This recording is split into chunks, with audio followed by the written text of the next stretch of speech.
nosso assunto agora é a maior de todas as frutas comestíveis. Eu estou falando de uma que vem lá da Ásia, com gomos deliciosos e um perfume inconfundível. Será que você conhece? É a jaca. Ela é muito cultivada nas ruas, nos parques, praças e quintais de casas de várias cidades. E olha, o Brasil é o maior produtor da fruta das Américas, mas a jaca, ela ainda é considerada como pouco explorada tecnológica e comercialmente.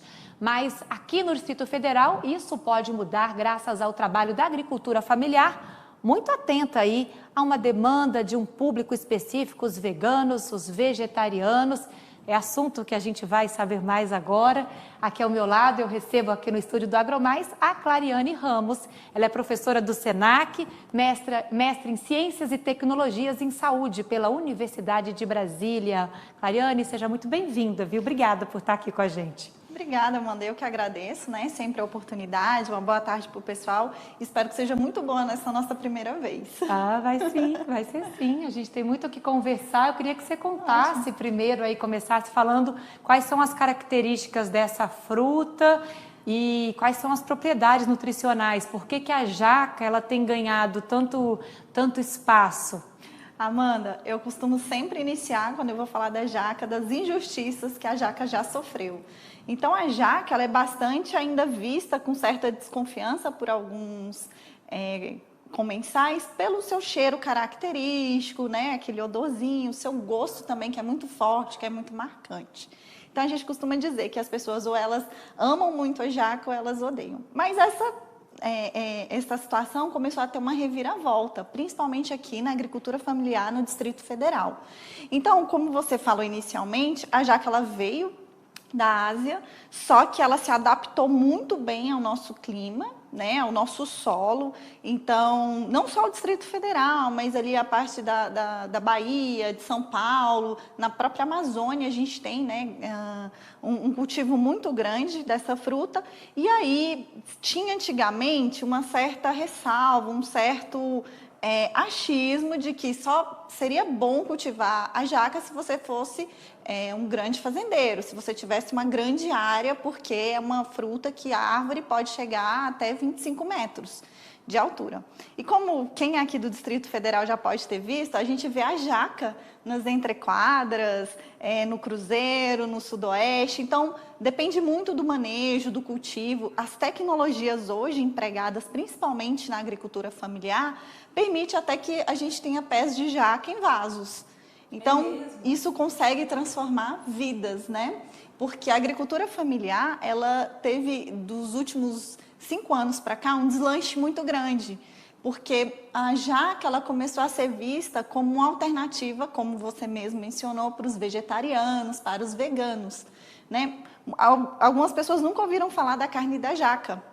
Mas é a jaca já verdinha, né, desfiada, que quando a gente compara com a carne de frango, em termos de consistência, aparência e até mesmo sabor, não há muita diferença, né? E ela é rica em muitas vitaminas do complexo B.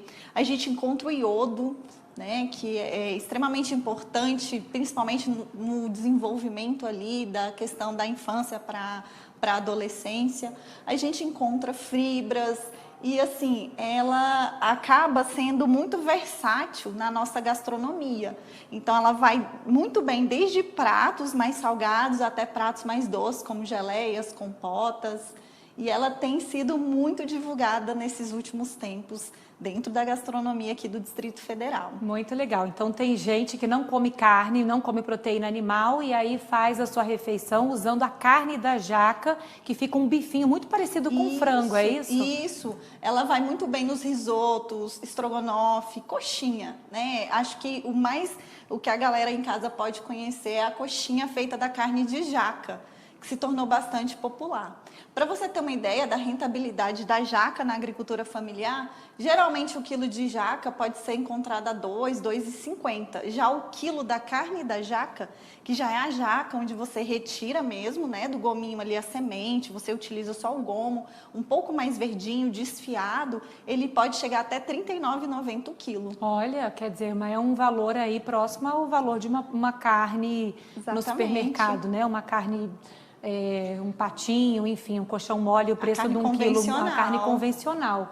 Agora, o caroço da jaca, ele também tem uso? A gente pode torrar e comer como se fosse uma castanha? Outras partes da fruta também podem ser aproveitadas? Olha, Amanda, a jaca, ela é muito funcional.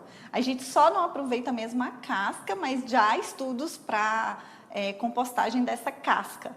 Mas a gente utiliza os gomos e as sementinhas, os carocinhos, a gente pode fazer frito, a gente pode fazer assado. Ele serve muito como aperitivo, como tira-gosto. Até uma parte do talinho da jaca que segura, né, a árvore, ela é utilizada como palmito em alguns grandes restaurantes aí. Que bacana. Agora, em relação ao plantio, ao cultivo, é difícil ou tem tudo para isso se expandir cada vez mais aqui no Brasil? Não, aqui tem tudo para se expandir cada vez mais. Basta realmente ter atenção ao solo, né? Geralmente, quando se trata de agricultura, a gente sabe que precisa de um preparo do solo, mas não é um preparo muito cansativo, não precisa fazer muitas correções. Ela gosta muito do solo mais arenoso e ela dá muito bem, né? Dá muito certo com essa questão dos dias mais quentes, das noites mais frias. Então, realmente para molhar esporadicamente, ela não precisa de tantos cuidados, não. Mas já que ela não tem nenhum tipo de manha, não. Ela se deu muito bem aqui. Então, mesmo sendo originária da Ásia, o cultivo em solo tropical como o nosso, ele é muito favorável para a gente expandir, inclusive, essa produção de jaca. Sim, ela se adaptou muito bem. Tanto é que o Brasil, hoje em dia, é um dos maiores exportadores, né? Que bacana. Dessa iguaria. Que legal. Agora, me fala um pouquinho mais, Clariane, o que a gente pode esperar? Porque a gente diz que o Brasil é o maior produtor aqui das Américas, mas que ainda ela é pouco explorada, né? Existem tecnologias que estão sendo pensadas para incrementar o cultivo, a comercialização. Como é que você percebe isso? Hoje em dia nós temos alguns órgãos, como o Ministério da Agricultura, Pecuária e Abastecimento, a própria Embrapa, né, que divulga bastante essas tecnologias de plantio, de poda. Então, facilmente, hoje em dia, você consegue controlar a altura e a expansão dessa árvore para não deixar, né, que ela ganhe tanto espaço, que ela seja tão frondosa. E até em casa, hoje em dia, os agricultores conseguem produzir no quintal de casa uma quantidade significativa que aumenta e ajuda muito na renda familiar. Que legal. E as variedades que estão sendo mais utilizadas por aqui, quais são? Porque quando a gente fala de jaca, a gente ouve falar jaca dura, jaca mole. Qual que é a diferença de uma variedade para outra? Essa questão da jaca dura, da jaca mole, é mais mesmo questão de hábitos alimentares, né? O traquejo popular, o pessoal falando. Mas a gente tem a espécie que mais é cultivada aqui, que é a manteiga, que é essa que quando ela está madurinha, né? Você consegue perceber, geralmente essa espécie, a manteiga, ela amadurece ali de 180 a 200 dias depois da sua floração. E ela tem um odor muito característico que sinaliza que ela já está madurinha. Então, ela é chamada de manteiga porque ela é bem mais escorregadia. É o que seria a jaca mole. E a jaca dura, na verdade, é aquela jaca que ainda está assim, amadurecendo, que está começando a ficar no ponto mesmo de ser colhida, né? Finalizando a sua maturação. Mas é mais uma questão do traquejo mesmo, popular. E aqui a gente tem várias espécies, todas elas, né? Conseguem se dar muito bem aqui no nosso clima, no nosso ambiente. E é uma árvore linda, né?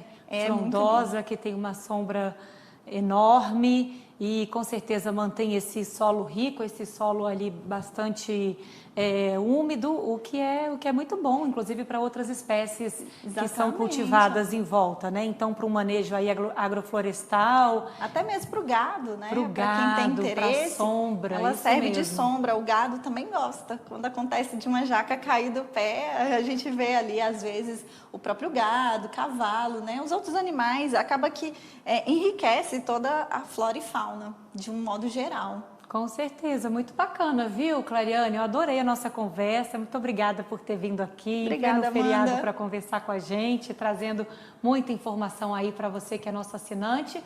É isso, gente. A Clariane Ramos Lobo, ela é nutricionista, professora do Senac, mestre em Ciências e Tecnologias em Saúde pela Universidade de Brasília. Espero que vocês tenham gostado da conversa.